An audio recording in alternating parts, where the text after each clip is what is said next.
the palm of your hand, and I am yours forever.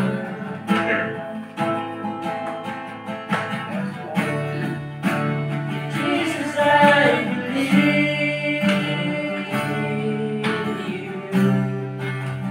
Jesus, I belong to you. You're the reason that I live, the reason that I see. Jesus, I believe in you. Jesus, I belong to you. You're the reason that I live, the reason that I see. Jesus, I believe in you. Jesus, I belong to you. The reason that I live, the reason that I see. Jesus, I believe in you. Jesus, I belong to you. You're the reason that I live. You're the reason that I see. Jesus, I believe in you.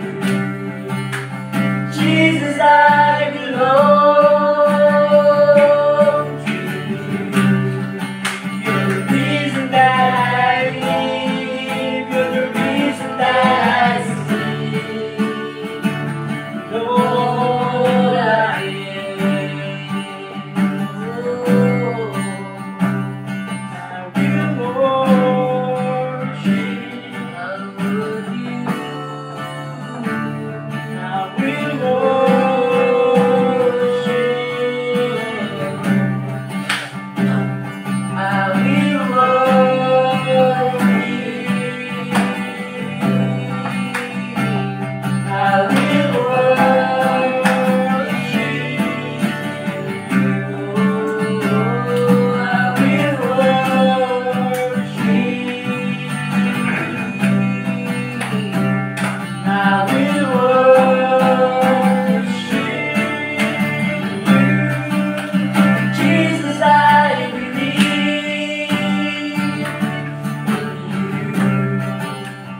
Jesus, I belong to you. You're the reason that I live. You're the reason that I see. Jesus, I believe in you. Jesus, I belong to you. The reason that I live, you're the reason that I see. Jesus, I believe in you. Jesus, I belong to you. You're the reason that I live. You're the reason that I see. Jesus, I believe in you. Jesus, I belong to you. You're the reason that I live, the reason that I see. Jesus, I believe.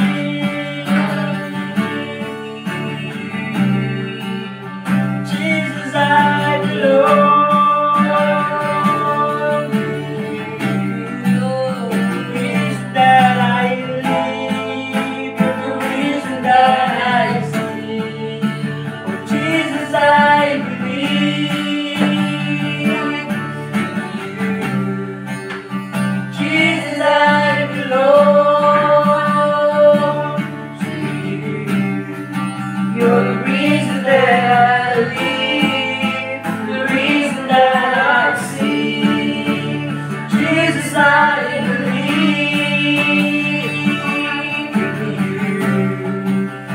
Jesus, I belong to you. You're the reason that I live. You're the reason that I see. With all I am.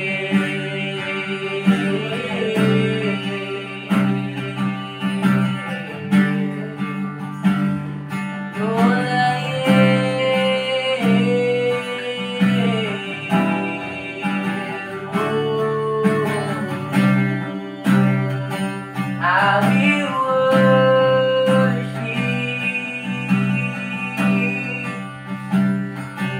will worship you. I will worship Jesus. I will worship you. I will worship. I will worship you. I will worship you. I will worship you. Jesus, I believe in you.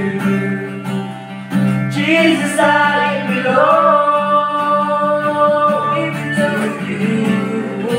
You're the reason that I live, the reason that I see. Jesus, I believe, oh, I believe. Jesus, I belong to you. You're the reason that I live.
feels were alone in perfect love.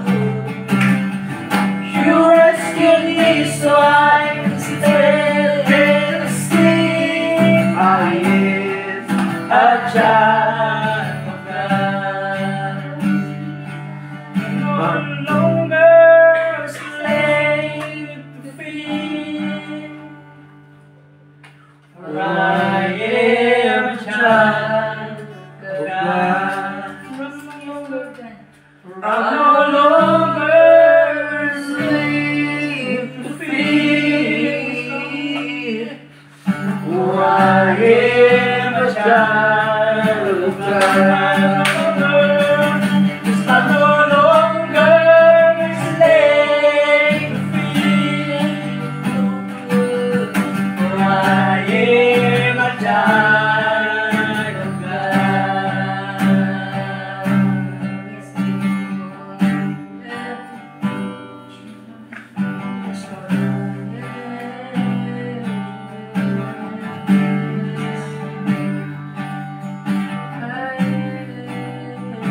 Lord, we thank you once again, Panginoon, sa gabi ito, Panginoon.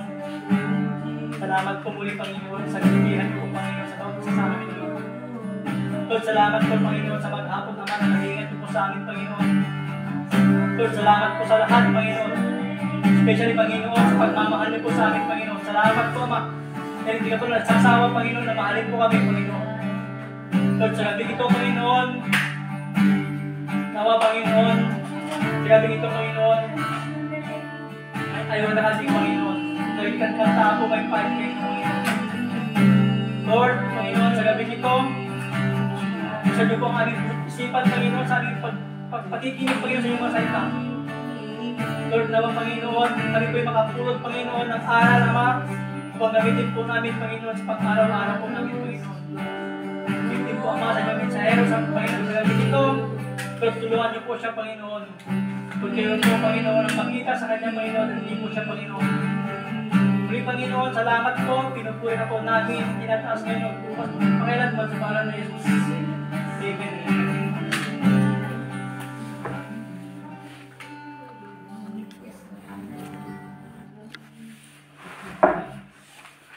Amen. Praise God. Madaydayaw ti Apo. Salamat po sa presensya ng ating mga kaibigan, sina Mamila at Manong Berto, sa pagdalo nila sa gawain na ito ng Panginoon. Ang pag-aaralan natin ngayon ay ang pagsunod sa Diyos. Na makikita natin dito na kapag binigyan ka ng pagkakataon ng Panginoon, na sasabihin niya sa iyo na sumunod ka, ibig sabihin meron siyang ipapagawa sa iyo na instruction, no? So dito sa papag-aralan po natin ngayon, mga ginigiliw, makikita natin dito yung soberanyari ng pagpili ng Diyos sa kanyang mga lingkod, yung kanyang soberanya ng pagpili. At dito, sa dami ng tao sa lawa na yon, libu-libong tao ang nandun sa lugar na yon.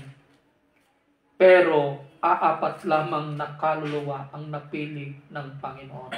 Apat lamang ang nakakitaan ng Diyos ng puso na kayang sumunod.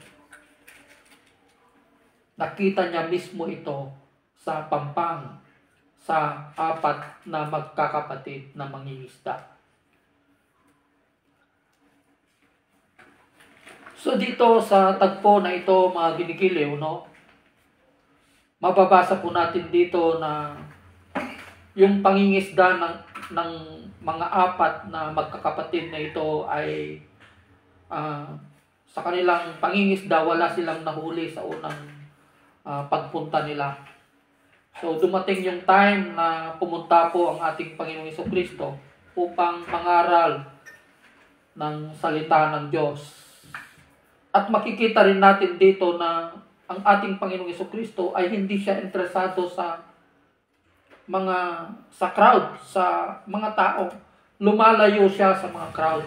Nilalayuan niya yung mga tao, mga ginigiliw. Ito po ay matatagpuan sa Lucas 5, no? Sabi niya po dito, minsan habang nakatayo si Jesus sa tabi ng lawa ng Gennesaret, nagsiksikan ang napakaraming tao sa paglapit sa kanya. So, nagsisiksikan yung mga tao na lumapit sa kanya, mga ginigiliw, no? Upang makinig ng salita ng Diyos. May nakita siyang 2 bangka sa baybayin. Nililinisan ng mga mangingisda ang kanilang mga lambat at wala sila sa kanilang mga bangka. Sumakay siya sa isa sa mga ito na pag-aari ni Simon. Piniling niya rito na ilayo ng kaunti ang bangka mula sa baybayin. Naupo siya sa bangka at nangaral sa mga tao. So yung paglayo niya, siya ay nagbibigay ng distansya sa mga crowd, mga ginigiliw. Pagkatapos niyang mangaral, sinabi niya kay Simon, pumalaot kayo at ihulog ang mga lambat upang manghuli. So nagbigay siya ngayon ng instruction na pumalaot kayo, pumunta kayo sa laot at mangisda. Sabi niya, at ihulog ninyo ang mga lambat at kayo ay manghuli, sabi niya. Sinabi ni Pedro, ni Simon, Guro, magdamag po kaming nagpagod, ngunit wala kaming nahuli. So, nagre-reason out si Pedro, mga ginikiliw na magdamag daw silang ng isda, pero wala man lang silang nahuli sa kanilang pangingisda sa laot, mga ginikiliw. So, nung una, nagbigay ng instruction ng Panginoon na pumalaot kayo at ihulog ninyo ang inyong lambat, sabi niya.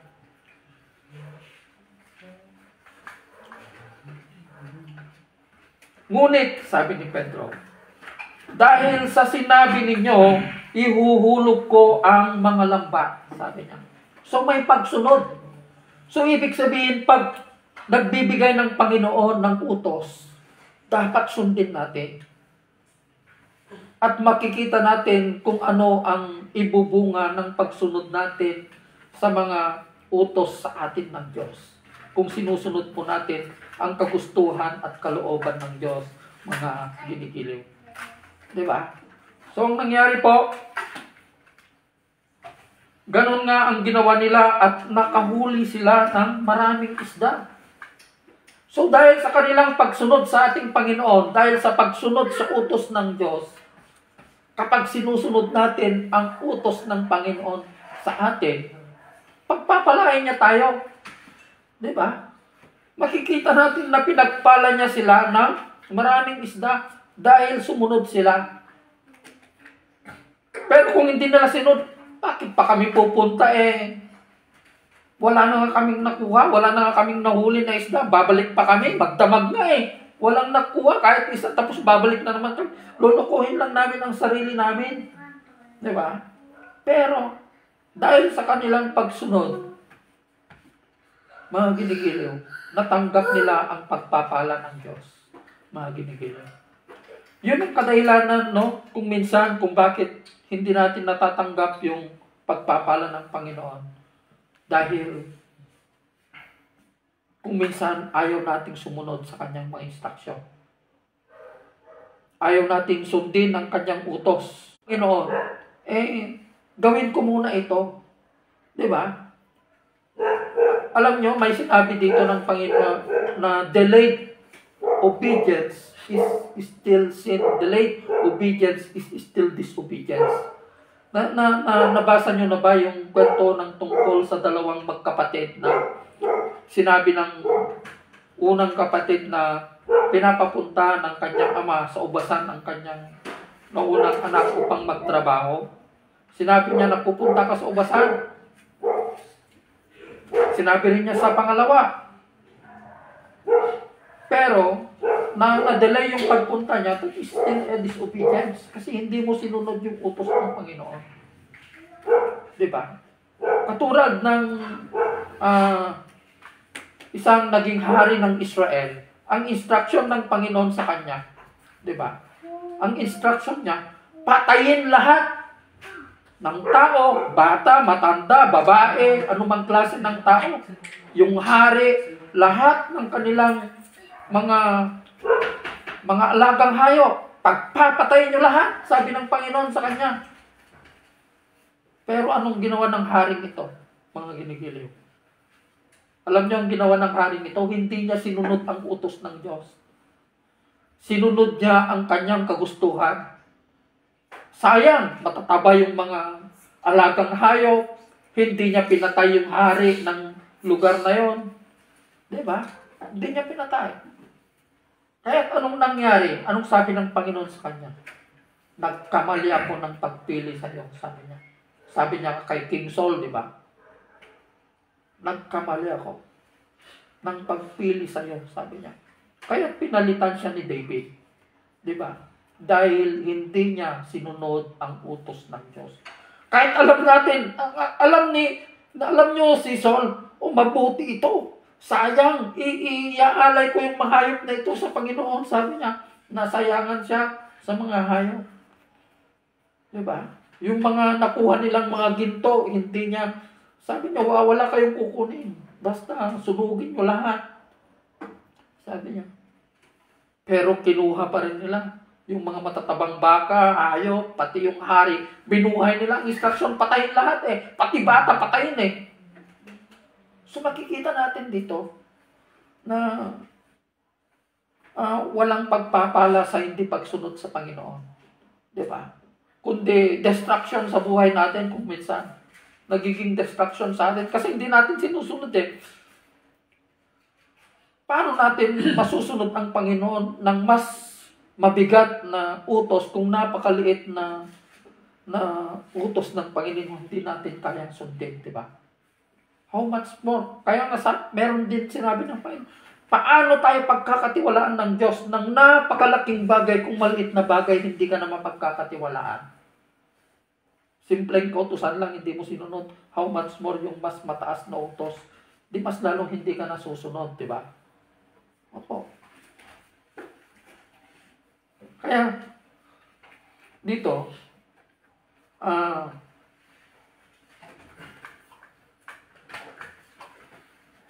dito sa 5:8, Lucas 5:8, nang makita iyon ni Simon Pedro, ay siya'y lumuhod sa harap ni Jesus at sinabi, lumayo kayo sa akin, Panginoon, sapagkat ako'y isang makasalanan.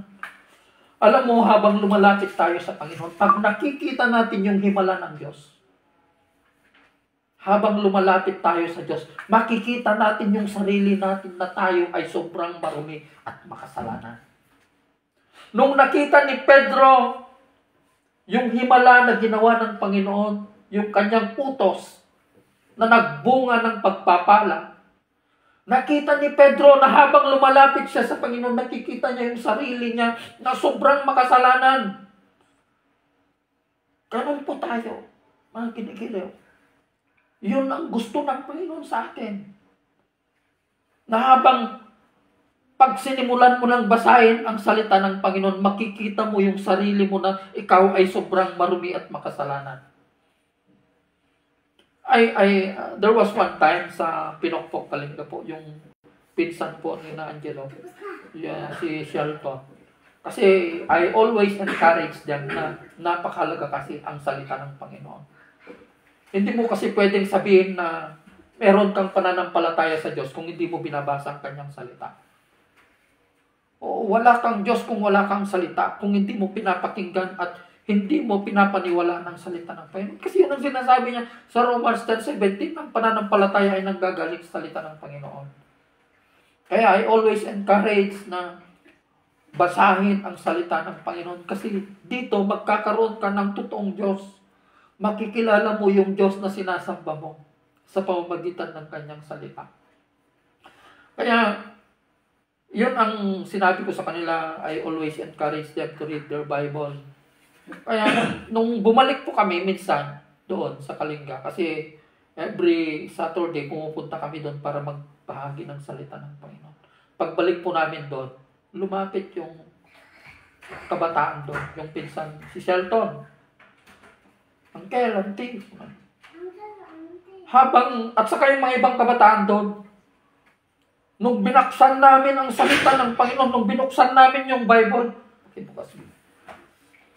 nung binuksan namin ang Bible, sabi nila, grabe pala. Sabi na, nagsimula sila sa Matthew. Makikita mo kasi yung sarili mo na sobra kang makasalanan pag nabasa mo ang salita ng Panginoon. Andun yung mga instruction eh. Lalong-lalo na sa 5, 6, 7. I-master mo yun. Matthew 5, 6, and 7. Yung lahat ng ginagawa ng kasalanan ng tao andun. Oh, makikita mo yung sarili mo. Oh, ginagawa ko to, Panginoon. Nagsisinungaling ako. Nagnanakaw ako. Ano pa? Nakikita ko yung pagkakamali ng kapwa ko. Mapanghusga ako. Andun lahat. Sinasabi niya dun sa Matthew 5, 6, and 7. Oo. Kaya makikita mo na sobra yung kasalanan na ginagawa natin araw-araw. Diba? Opo. Kaya ano ba ang ebidensya na ikaw ay naligtas? Paano po natin nalalaman ng isang tao na nasa kanya ang ebidensya ng kaligtasan? Paano natin malalaman? Nakikita na natin sa kanya yung pagbabago ng kanyang buhay. Opo. Nakikita natin yung ebidensya ng salita ng Panginoon sa kanyang pamumuhay. Kung dati ikaw nagmumura, hindi na pagmumura ang ginagawa mo. Salita na ng Panginoon ang sinashout out mo. Dati puro kabulastugan yung sineshare mo sa Facebook mo. Salita na ng Panginoon ang sineshare mo. Diba? Praise God. Nung pagmumura, napalitan ng hallelujah, praise God. Diba? Dati nagsisinungaling ka. Nabago ka na. Binago ka na ng Panginoon. Yun ang sinasabi ng Panginoon sa John 4. Diba? Yun ang sinasabi niya. You must be born again and born in a spirit, sabi niya. Oo. Yung born again, yung pagbabago ng buhay, di ba? Yung born again, yung pagsunod sa buhay ng ating Panginoong Jesucristo, yung ipanganak ka sa Espiritu. Alam niyo kung sino ang ipinanganak sa Espiritu? Hindi lahat nakatanggap ng Espiritu ng Diyos. Hindi lahat nakatanggap ng grasya ng Panginoon. Hindi lahat ng nasasalubong mo sa daan, nasa kanila ang grasya ng Panginoon. Hindi po. Oo. Hindi lahat nasa kanila yung Espiritu ng Panginoon. Ano pa yung ebidensya na ikaw ay naligtas? Kapag nakagawa ka ng kasalanan, sobra yung pagdagok mo sa dibdib mo. Lord, bakit ko nagawa yan?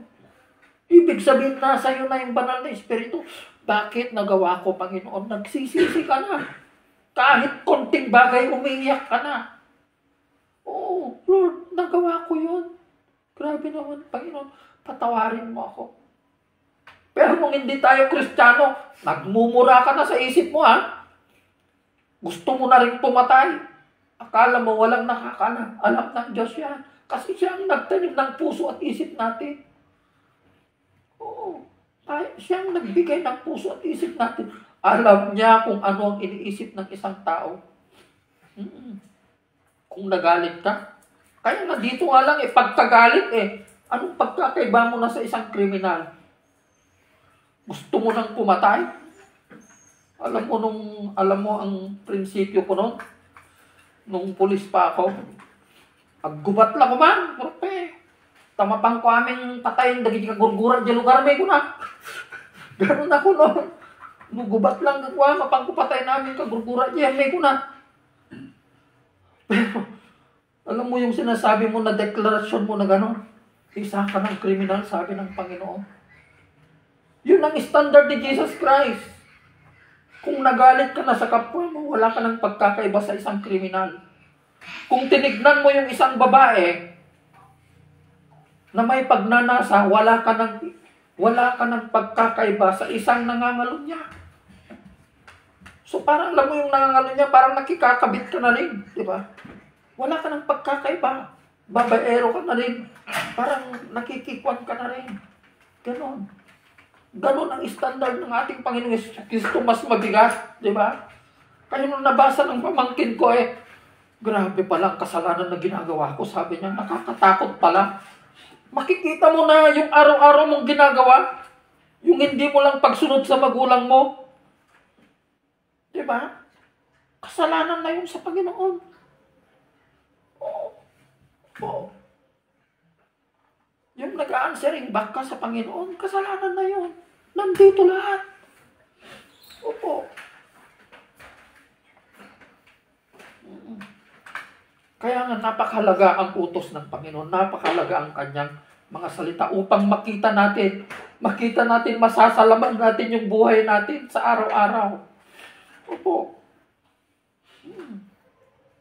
Kaya nga nung nabasa ko lahat din ito, nung bago ko binasa ang mga ito, grabe naman Lord, ang nagawa kong kasalanan.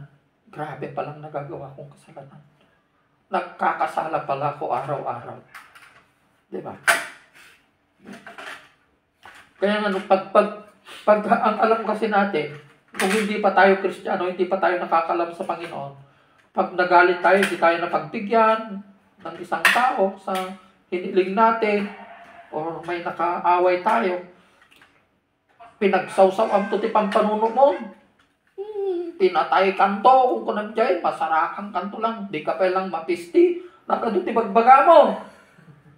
Oo. Di panunot mo lang na niya, sa isipan mo lang yun.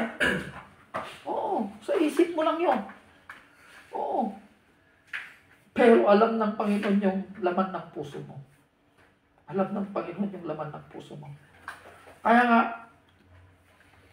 alam nyo, nung hindi ka Kristiyano, okay lang yun, parang okay lang, di ba? Wala namang nakakaalam. Sinong wala? Ang Diyos. Ang Diyos ang nakakaalam. Pero ngayong alam mo na, nakakatakot na, hindi mo na kayang pwedeng gawin yun. Balikan natin yung John 4:4, yung ipanganak sa Espiritu at ipanganak muli. Diba? Yung ipanganak sa Espiritu, yun yung Espiritu na ibibigay sa atin ng Panginoon. Yun yung kanyang Espiritu Santo. Yun yung unang kaloob niya sa mga sumasampalataya sa kanya. Opo. Hindi lahat meron ang sa kanyang Espiritu ng Diyos. Hindi lahat. Alam nyo, nung hindi pa tayo Kristiyano, ang meron pa lang sa atin, yung katawan at kaluluwa.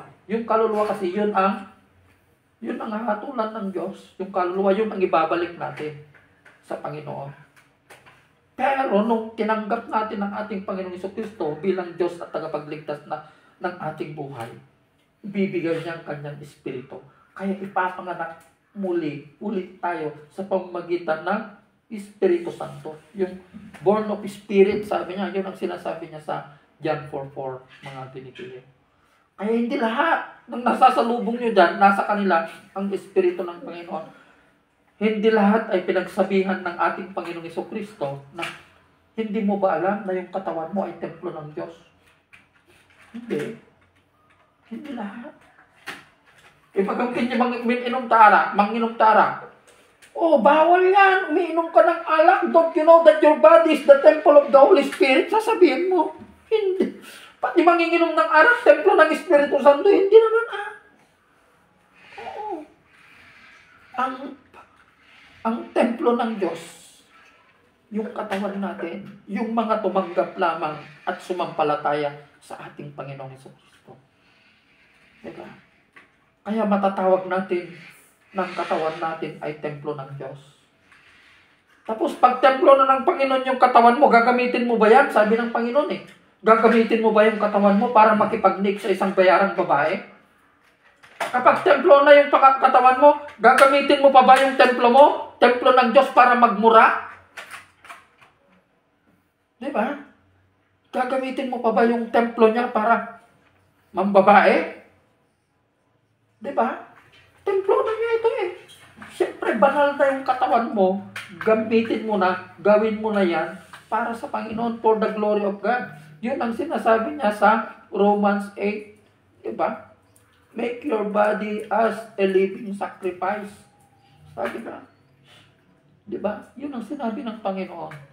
Yung tubig. Yun ang sinabi ng Panginoon, di ba? Na gamitin natin ang ating katawan na kaaya-aya sa Panginoon. Bakit ginigiliw? Di ba? So dito makita natin yung soberanya ng pagpili ng Panginoon. Imagine, ilang dito sa loob ng subdivision na ito. Although may mga Christian din dito, hindi lang sila nakakapag-attend dito. Alam nyo kung ilan ang bilang ng tao dito sa subdivision na ito? Ang pinakamababa na bilang ng tao dito, hindi lang 3,000. Bang umaabot pa ng 4,000 kasi ang estudyante lang 2,800 eh. 2,800 noon ang survey namin. 2,800. How about yung mga households? Yung mga pamilya? Di ba? Yung pamilya. Ilan tayo? Ilang percentage na? I-divide mo ngayon yung percentage ng 4,000 to 1, 2, 3, 4, 5, 6, 7, 8, 9, 10, 11. Di ko konti lang ang maligtas. Konti lang ang pinagkatiwalaan ng Panginoon ng kanyang salita. Sabihin natin na may 50 pa sa 4,000 or 100 pa sa 4,000 na 100 na Kristiyano dun sa 4,000 dito sa loob ng subdivision. Malayo pa rin ang agwat. 3,900 pa rin. Di ba? Ganun. Kahirap pumasok sa kaharian ng Panginoon. Oo. Kaya yung tanong ng isang alagad ng Panginoon, alam niyo ang pagtanong niya sa Panginoon? Sa Lucas. Guro, kokonti po ba ang maliligtas? Sabi niya. Bakit di niya sabihin, marami po ba ang maliligtas? Sabi niya, bakit yun ang naipasok ng Diyos sa puso ng taong yun na nagtanong sa kanya? Hindi sinagot ng Panginoon yung konti. Sinagot niya ito sa pamamagitan ng gawa. Strive. Pagsikapan. Sabi niya. So, ibig sabihin, paghirapan mong pumasok sa pintuan, sa makipot na pintuan. Hindi ganun kadali na pumasok. Yung katulad ng konsepto ng tao na happy birthday in heaven, Papa. Walang ginawa kundi mambabae, sabungero, magnanakaw, tapos play mo na nasa kaharian ng Diyos yung magulang mo. Basahin nyo sa Revelation 14:13. Alam nyo kung sino yung rest in peace na sinasabi? Makikita mo sa kapuntod kasi RIP, rest in peace, sabi na to. Ang sabi niya ng rest in peace, yung mga naglingkod lamang sa Panginoon, sila lamang ang makikinabang ng rest in peace. Pero hindi ko sinasabi na pastor lang. Ang ibig sabihin ng Panginoon, tumutulong ka sa mahihirap, yan ay isang klase ng paglilingkod sa Panginoon. Yung nakita mo yung kapwa mo walang wakain, naglilinis ka sa simbahan, yung generous ka, yun, maraming paraan ng paglilingkod sa Panginoon. Diba? Maraming paraan ng paglilingkod sa Panginoon. Hindi lang yung pastor ka lang, tatayo ka lang sa pulpito para ikaw lang ang makinabang ng rest in peace. Hindi po, maraming paraan ng rest in peace, mga kinikilig. Diba? Ito. Kaya, napakahirap pumasok sa makipot na pintuan. Na yung pintuan na yun, walang iba kundi ang ating Panginoong Jesucristo. Yung papasukan mo, napakabanal na tao. Because the door is Jesus Christ, the door of salvation. Yung sinasabi ng Panginoong Jesucristo na makipot na pintuan, yung pintuan na yun ay walang iba kundi ang ating Panginoong Jesucristo. Tapos kung conforme na lang ang papasok doon sa kaharian ng langit, pati manloloko kada bandido papasok. Baka pagpasok mo doon, iko-contaminate mo yung nasa loob ng kaharian ng langit. Diba? Mapangkagiwaras, di kabulas tugang niyay. Hindi Siyempre, arisitin na ka muna po Mafi-filter ka dyan. Mafi-filter ka niya. Oo, mafi-filter ka. Kaya nga, strive. Magsikapan mong pumasok sa makipot na pintuan, sabi niya. Ganun po kahirap pumasok na ang akala ng iba, ang konsepto ng ibang tao, napakabilis lang pumasok sa kaharian ng Diyos. Yung pinakapunong pari nga nung panahon ng Panginoong Jesucristo sa impyerno Sa impyerno. Kasi silang nagpapako kay Kristo Yung mga pare, sila. Yung relihiyosong tao na mga ito, silang nagpapako mismo sa Panginoong Jesucristo na supposed to be, sila ang mag-aalaga ng lingkod ng Diyos. Pero wala na silang ibang sinabi, kundi papatayan. Puro ipapatay ang sinasabi nila. Basahin niyo ang salita ng Panginoon. Ang nagpapatay sa ating Panginoong Jesucristo, yung pinakapunong pare, na siya sana dapat ang mag-aalaga ng Mesaya. Sila dapat ang nagkuhan ng Mesaya noon. Oo. Kaya nga, ang nakakilala sa ating Panginoong Jesucristo yung nag-aral ng pagka-Diyos ng Diyos, hindi nila nakilala Hindi nila nakilala. Ang nakakilala, yung bulag pa. Jesus, anak ni David. That is a declaration of the deity of Jesus Christ, yung pagka-Diyos ng Panginoon. Yung mga pilay, yung mga bingi, sila ang nakakilala. Yung mangingisda, yung babaeng nangangalunya, yung babaeng Samaritana. Ito yung mga babaeng, ito yung mga taong nakakilala sa Panginoon.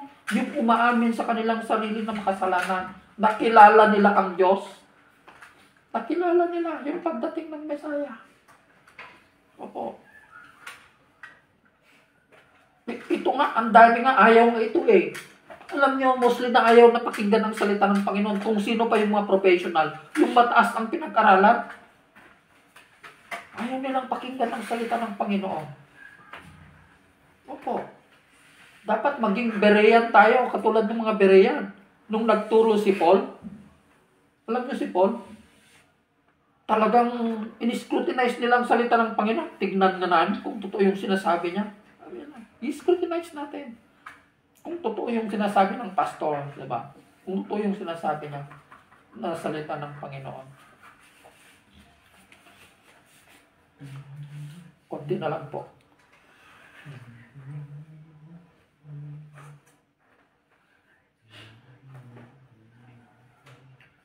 Kaya't nang makita yon ni Simon Pedro, siya'y lumuhod. Okay, natapos na tayo. Nang gilala siya at ang kanyang mga kasama dahil sa dami ng kanilang huli, gayon din sina Santiago at Juan, na anak ni Zebedeo na mga kasosyo ni Simon. Sinabi ni Jesus kay Simon, huwag kang matakot, mula ngayon tao na sa halip na mga isda ang iyong huhulihin. No? Ngayon tao na. Nasa halip na isda ang iyong huhulihin. Anong gustong sabihin dito ng Panginoon? Alam mo kung susunod ka sa Panginoon. Discipleship. Discipleship. Kung susunod ka sa Kanya, nung tinawag niya sila, nung naging disipulo na niya sila,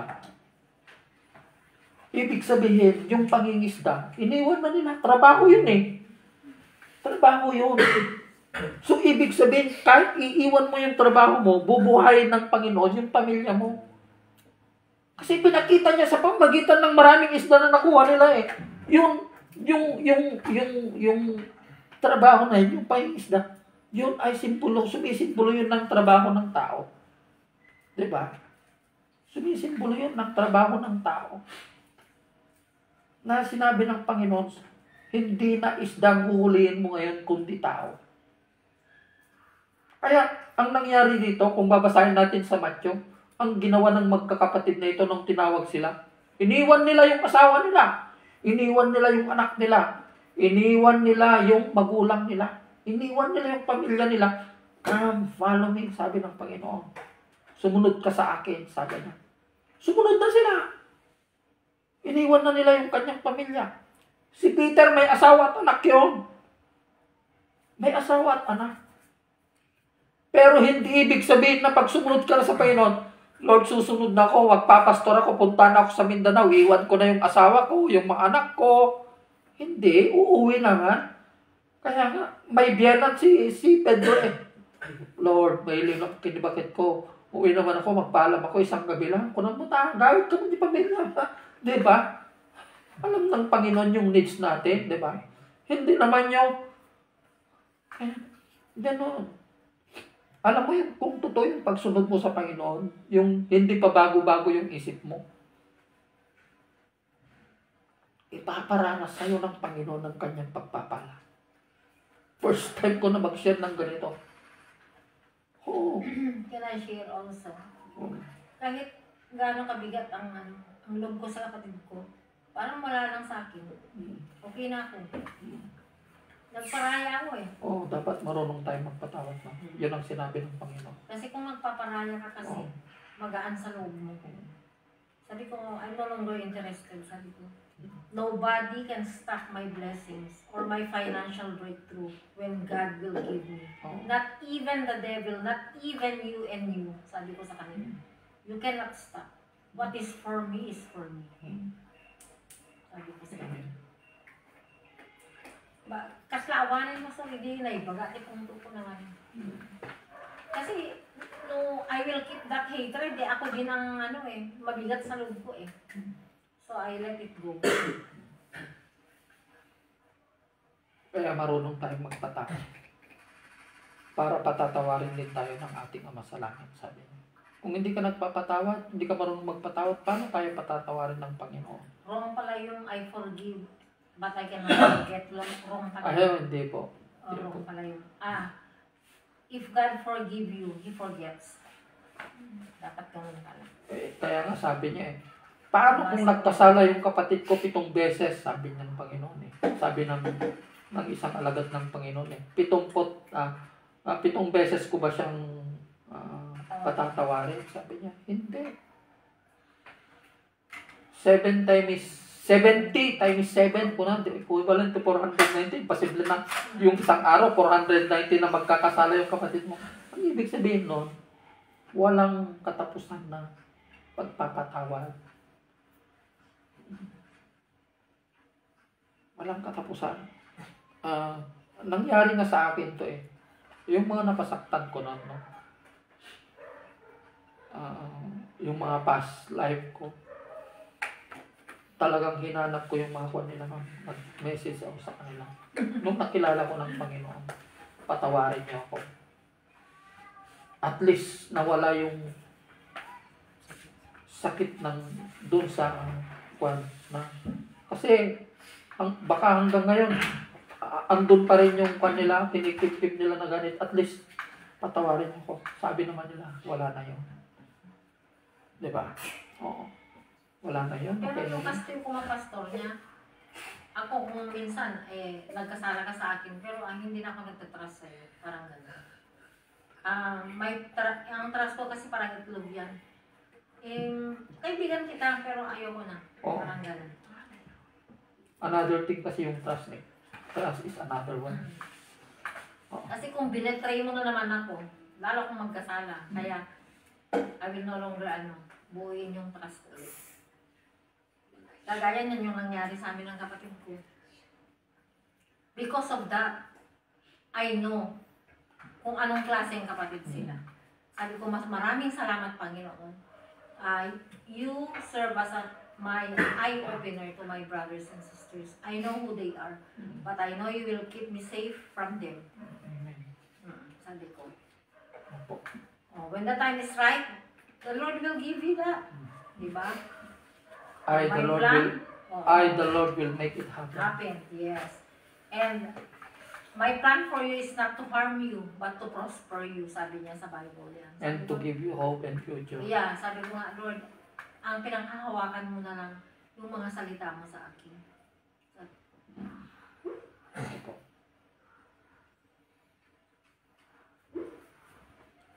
Amen. So, dito, no? Makikita natin dito na yung pagtrabaho ng mga alagad na ito, mga ginigiliw, no? Sakalang, alam nyo, nung umakyat na sa langit ang ating Panginoon Jesucristo, nung siya ay namatay at muling nabuhay ang ating Panginoong Jesucristo, mga ginigiliw, nawalan ulit ng pag-asa ang mga alagad na ito. Bumalik ulit sila sa dati nilang trabaho. Nangisda ulit sila. Kaya tinawag na naman sila ng Panginoon sa pampa. Diba? Kaya yun, binigyan na ng instruction ng ating Panginoong Jesucristo na feed my sheep, feed my lamb. 3 beses. Mahal mo ba ako, Pedro? Yung sinabi niya na 3 beses, yung sinabi kay Peter na feed my lamb, feed my sheep, sabi. Diba? Opo. Kasi binalikan ulit nila yung dati nilang trabaho. Akala nila, nawalan na sila ng pag-asa nung namatay ang Panginoong Jesucristo. Pero nung muling nabuhay, nagpakita ulit ang Panginoong Jesucristo sa kanila. Binigyan ulit sila ng pag-asa at yun lang simula ng pagbabago ng kanilang buhay. Nung natanggap nila ang kanyang Espiritu Santo. Si Matthew lang ang hindi bumalik sa kanyang trabaho. Si Matthew po. Nagpatuloy siya noon. Although lahat din sila, nagpatuloy pa rin sila sa paglilingkod sa Panginoon. Opo.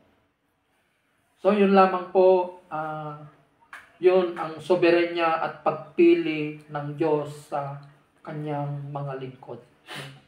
Kahit gaano karami ng tao yan, ang puso ang tinitignan ng Panginoon.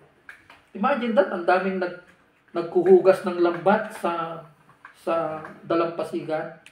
Pero 4 lang ang napili niya doon na maging lingkod niya. 4 lang ang nakakitaan niya ng teachable heart, yung puso na may pagsunod.